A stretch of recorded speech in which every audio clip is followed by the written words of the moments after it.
दोस्तों, जिनसे कोई उम्मीद नहीं होती वही जिंदगी में कमाल दिखाते हैं। दोस्तों, दुनिया में ऐसा कोई नहीं है जो 100% हो, लेकिन इससे भी बड़ा सत्य यह है कि दोस्तों दुनिया में कोई ऐसा नहीं है जो जीरो हो। अर्थात संसार के प्रत्येक व्यक्ति में, बालक में कुछ ना कुछ खूबियां, विशेषताएं, कुछ विशिष्ट गुण पाए जाते हैं जिनके कारण वो समूह में, समाज में, अपनों में अपनी एक विशेष पहचान बना लेता है। इन प्रेरणास्पद वचनों को चरितार्थ करने के लिए मैं doctor Manoj Sharma, faculty of psychology, Awasthi classes, Hindaun city में आप सभी विद्यार्थियों का हार्दिक अभिनंदन, स्वागत करता हूं। दोस्तों, हम बात कर रहे थे बाल मनोविज्ञान विषय में। हमारी बात हो रही थी बाल विकास। दोस्तों, बाल विकास के अंतर्गत हमने बाल विकास के 8 प्रकारों का अध्ययन किया। शारीरिक विकास, मानसिक विकास, सामाजिक विकास, भाषात्मक विकास, क्रियात्मक विकास, संवेगात्मक विकास, मनोसामाजिक विकास, एरिक्सन का जीवन अवधि सिद्धांत, 8 अवस्थाएं, 8 में व्यावहारिक परेशानी और किस प्रकार मनोवैज्ञानिक शक्ति उत्पन्न होती है। और दोस्तों, अंत में हमने पढ़ा नैतिक विकास, कोहल वर्ग का सिद्धांत, जिसमें हमने तीनों स्तर, प्री कन्वेंशनल, कन्वेंशनल और पोस्ट कन्वेंशनल, और 6 अवस्था, आज्ञा एवं दंड की अवस्था, आत्म केंद्रित अवस्था, प्रशंसा प्राप्त करने की अवस्था, सामाजिक सहभागिता की अवस्था, नैतिक निर्धारण की अवस्था और उत्तरदायित्व की अवस्था, इन सभी अवस्थाओं का निर्धारण देखा। दोस्तों, हमने देखा कि पहली अवस्था में, प्री कन्वेंशनल में, जन्म के समय नैतिकता नहीं होती है, जबकि कन्वेंशनल स्टेज में नैतिकता का सर्वाधिक विकास होता है। और अंतिम अवस्था पोस्ट कन्वेंशनल में उत्तरदायित्व की भावना के कारण नैतिकता के पूर्ण नियमों की पालना होने लग जाती है। दोस्तों, आइए अब हम अपनी इस चर्चा को आगे बढ़ाते हैं और बाल विकास का एक महत्वपूर्ण टॉपिक है, उस पर हम चर्चा करते हैं। दोस्तों, टॉपिक है बाल विकास की अवस्थाएं।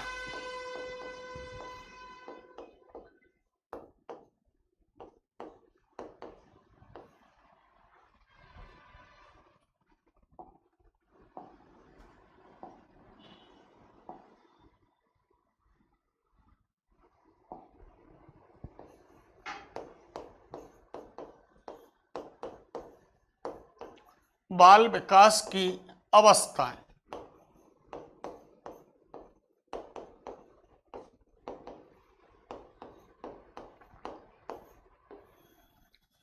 दोस्तों, मानव जीवन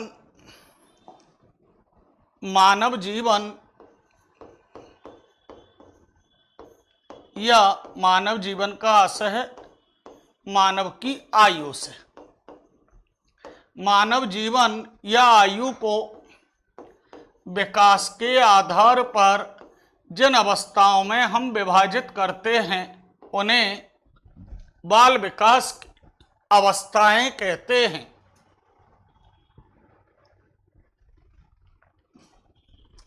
दोस्तों, मानव का जीवन, जितना जीवन है उतनी उसकी आयु है, जितनी आयु है उसका जीवन है।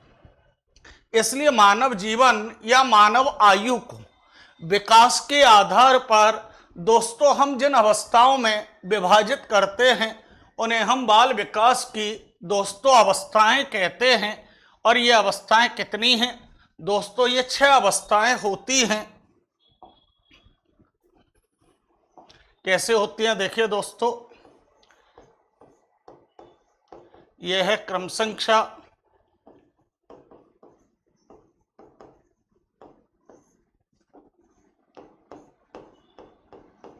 नाम और अवस्था की अवधि।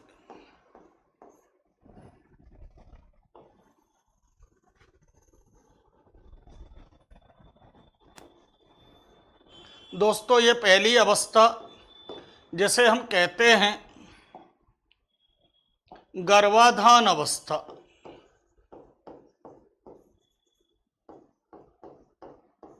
गर्भाधान अवस्था, पेरेंटल स्टेज। और दोस्तों इसकी अवधि होती है गर्भधारण से लेकर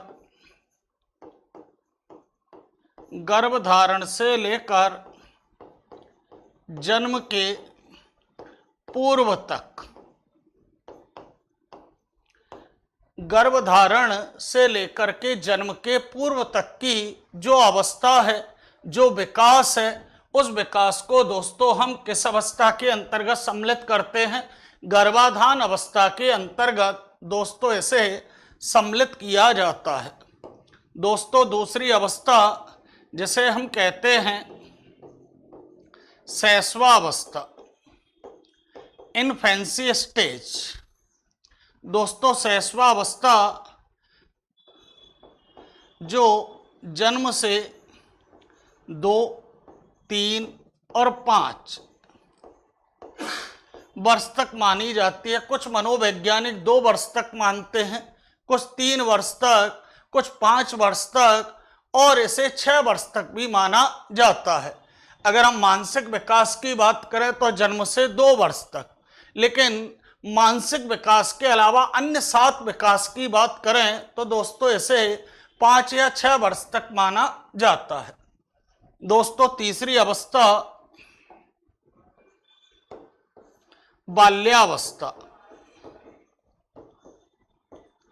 बाल्यावस्था दोस्तों या जिसे हम बचपन भी कहते हैं, बाल्यावस्था या बचपन दोस्तों जिसकी अवधि 2 से 6 और 6 से 12 वर्ष मानी जाती है। दोस्तों इसे हम पूर्व या प्री बाल्यावस्था और इसे हम उत्तर बाल्यावस्था या मूल बाल्यावस्था 6 से 12 वर्षीय मानी जाती है। दोस्तों चौथी अवस्था जिसे हम किशोरावस्था कहते हैं, एडोलसेंस। किशोरावस्था जिसकी अवधि 12 से 16 और 16 से 18-19 वर्ष। 12 से 16 को हम पूर्व किशोर अवस्था और 16 से 18-19 को उत्तर किशोर अवस्था कहते हैं। इसी प्रकार दोस्तों पांचवी अवस्था जिसे हम युवावस्था या वयस्कावस्था कहते हैं, युवावस्था को हम कहते हैं यूथ स्टेज और वयस्कावस्था को कहते हैं एडल्ट स्टेज।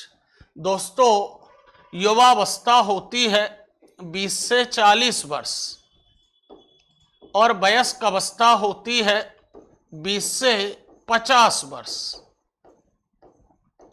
अर्थात 21 से लेकर 40 वर्ष की आयु तक कोई व्यक्ति युवा भी होता है और वो वयस्क भी होता है, लेकिन 40 के बाद 50 वर्ष तक, 41 से 50 वर्ष तक वो केवल वयस्क होता है, युवा नहीं होता है।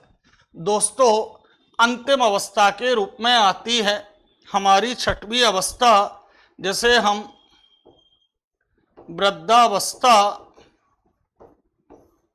या प्रौढ़ावस्था या सठियावस्था, सठिया जाते हैं कई बार कहा जाता है, आपने सुना होगा। सठियावस्था कहते हैं जो 50 से लेकर गो टू हेल और हेवन, स्वर्ग या मृत्यु तक की अवस्था मानी जाती है। अर्थात जो अंतिम विकास का कालखंड है उसे हम वृद्धावस्था, प्रौढ़ावस्था या सठियावस्था के अंतर्गत दोस्तों सम्मिलित करते हैं। तो मानव जीवन को विकास के आधार पर कितनी 6 अवस्थाओं में बांटा जाता है और इन्हें हम बाल विकास की दोस्तों अवस्था कहते हैं। कितनी अवस्थाएं? 6। पहली गर्भाधान अवस्था, गर्भधारण से लेकर जन्म के पूर्व तक जो विकास है। शैशवावस्था, जन्म से लेकर 2, 3, 5, 6 वर्ष तक। बाल्यावस्था 2 से 6 पूर्व, 6 से 12 उत्तर बाल्यावस्था। किशोर अवस्था 12 से 16 पूर्व, 16 से 18 19 को उत्तर किशोर अवस्था। 5वीं युवा या वयस्क अवस्था 20 से 40 या 20 से 50 वर्ष। और अंत में वृद्ध प्रौढ़ या सठिया अवस्था 50 से मृत्यु तक की अवस्था मानते हैं। दोस्तों, हम बात करते हैं कि इन 6 अवस्थाओं में से सीखने के आधार पर, इन 6 अवस्थाओं में से सीखने के आधार पर 3 अवस्थाओं को सर्वाधिक महत्वपूर्ण माना जाता है।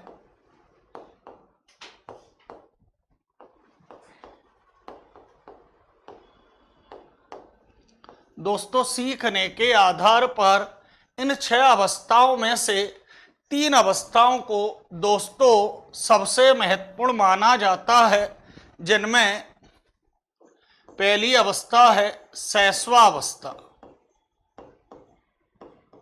शैशवावस्था, दूसरी बाल्यावस्था या बचपन, और दोस्तों तीसरी किशोरावस्था। इन तीनों ही अवस्थाओं को दोस्तों सीखने की दृष्टि से सर्वाधिक महत्वपूर्ण माना जाता है, क्योंकि दोस्तों शैशवावस्था को सीखने का आदर्श काल या स्वर्णिम काल माना जाता है। Infancy stage is the ideal और गोल्डन पीरियड ऑफ लर्निंग।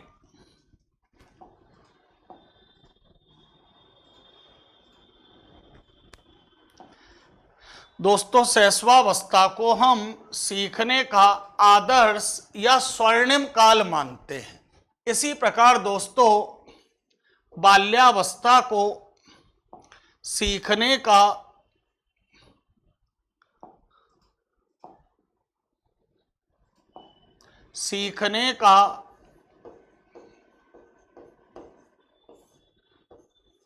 अनोखा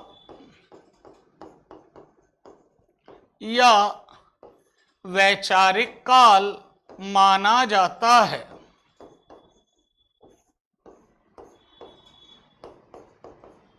अनोखा एबनॉर्मल पीरियड और वैचारिक एनालिटिकल पीरियड। दोस्तों, इसी प्रकार किशोर अवस्था को सीखने का सबसे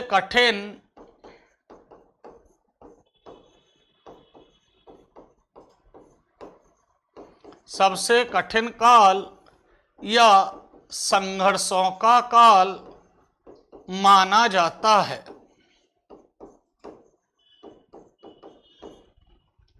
दोस्तों, बाल विकास की अवस्थाएं 6 हैं।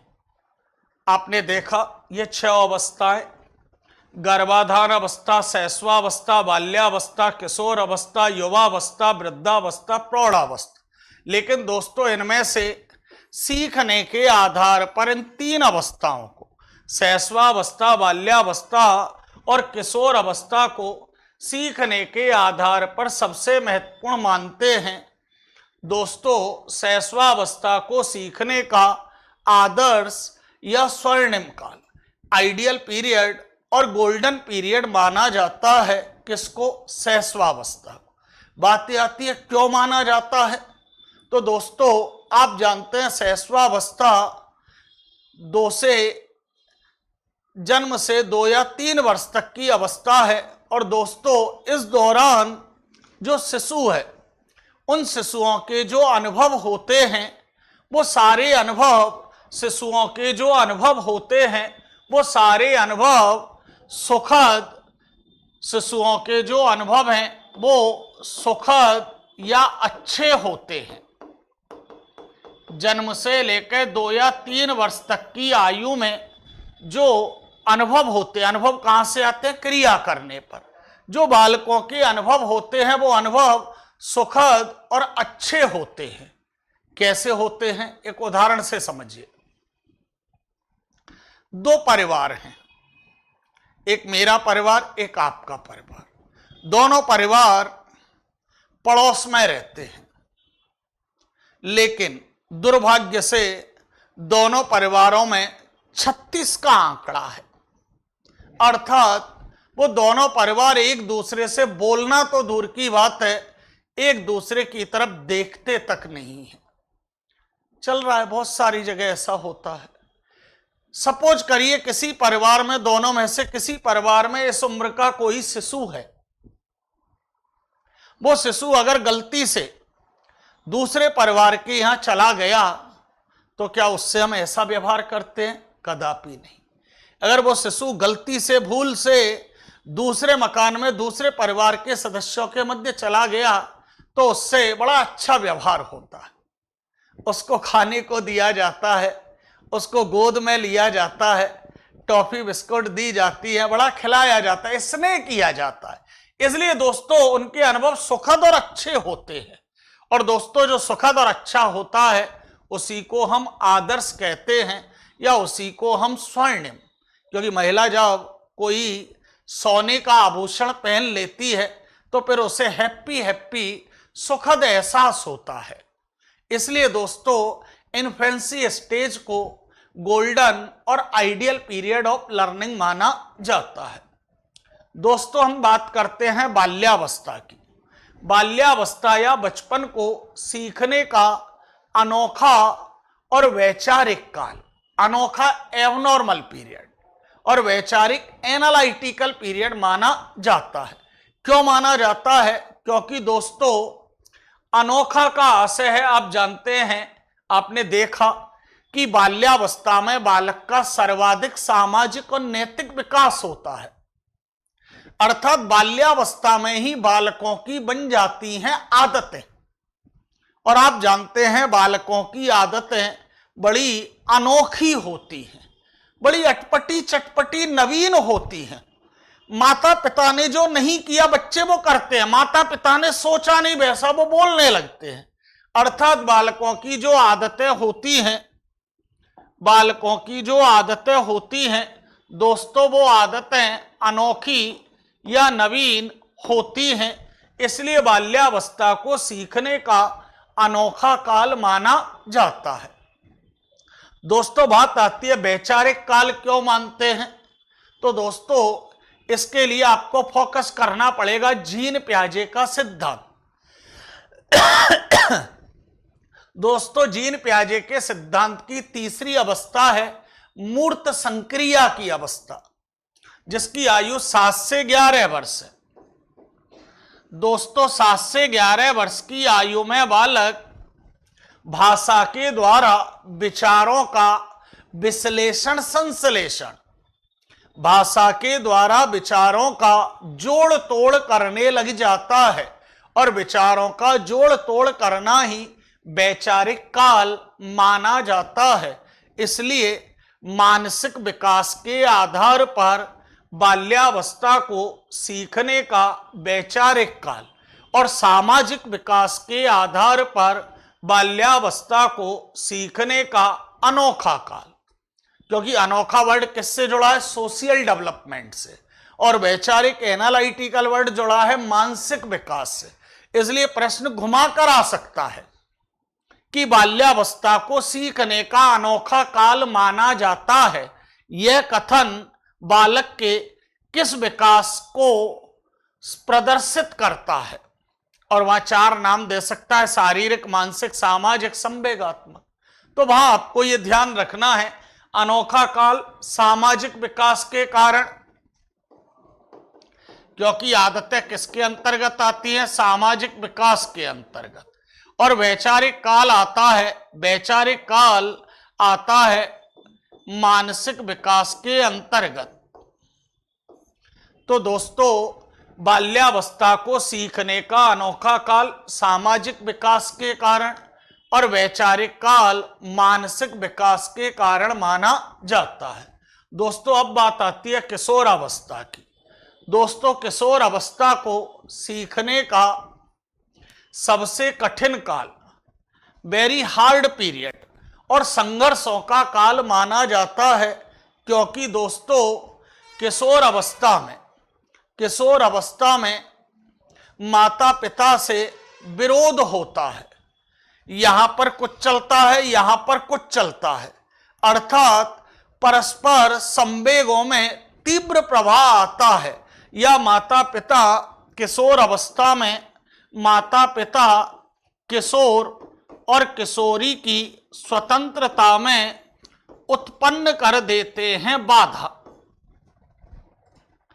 बाल्यावस्था में क्या पहना है, क्या खाया है, कहां गया है, कोई मतलब नहीं, लेकिन किशोर अवस्था आते ही माता पिता किशोर किशोरी को रोका रोकी, डांटा डांटी, पीटा पीटी तक करने लग जाते हैं। अर्थात उनकी शारीरिक, मानसिक, संवेगात्मक स्वतंत्रता या आर्थिक स्वतंत्रता तक में बाधा उत्पन्न कर देते हैं। और दोस्तों, आप जानते हैं बाधा उत्पन्न होने पर कोई भी कार्य हो जाता है कठिन, या बाधा उत्पन्न होने पर हमको संघर्ष भी करने पड़ जाता है। इसलिए दोस्तों, किशोर अवस्था को सीखने का सबसे कठिन काल या संघर्षों का काल माना जाता है। तो दोस्तों, सीखने के आधार पर ये 3 अवस्थाएं महत्वपूर्ण हैं। इन तीनों अवस्थाओं की क्या विशेषताएं होती हैं, मनोवैज्ञानिकों ने इन तीनों अवस्थाओं को कैसे परिभाषित किया है, क्या इनके प्रमुख गुण विशेषताएं होती हैं, ये हम अगली क्लास में चर्चा करेंगे। दोस्तों, यहां पर आपको 2 बातें याद रखनी हैं। पहली बात कि बाल विकास की 6 अवस्थाएं होती हैं, जिनमें से 3 अवस्थाओं को हम सबसे महत्वपूर्ण मानते हैं। शैशवावस्था सीखने का आदर्श या स्वर्णिम काल, बाल्यावस्था सीखने का अनोखा या वैचारिक काल, और किशोर अवस्था सीखने का सबसे कठिन या संघर्षों का काल माना जाता है। दोस्तों, अगली क्लास में हम इन अवस्थाओं की परिभाषाएं, प्रमुख गुणों के बारे में अध्ययन करेंगे। तब तक आप इस टॉपिक को ध्यान से पढ़ें, सुनें, समझें, लिखें। अगली क्लास में पुनः हम और आप इस टॉपिक को आगे बढ़ाते हैं। धन्यवाद। जय हिंद।